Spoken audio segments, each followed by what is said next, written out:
தேவனுடைய வார்த்தையானது ஜீவனும் வல்லமையும் உள்ளதாயும் இருபுறமும் கருக்குள்ள எந்த பட்டயத்திலும் கருக்கானதாயும் ஆத்துமாவையும் ஆவியையும் கணுக்களையும் ஊனையும் பிரிக்கத்தக்கதாக உருவக்குத்துகிறதாயும் இருதயத்தின் நினைவுகளையும் யோசனைகளையும் வகையறுக்கிறதாயும் இருக்கிறது.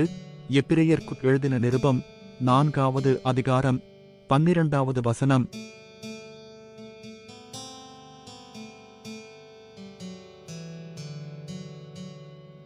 தேவனுடைய வார்த்தையானது ஜீவனும் வல்லமையும் உள்ளதாயும் இருபுறமும் கருக்குள்ள எந்த பட்டயத்திலும் கருக்கானதாயும் ஆத்துமாவையும் ஆவியையும் கணுக்களையும் ஊனையும் பிரிக்கத்தக்கதாக உருவக்குத்துகிறதாயும் இருதயத்தின் நினைவுகளையும் யோசனைகளையும் வகையறுக்கிறதாயும் இருக்கிறது.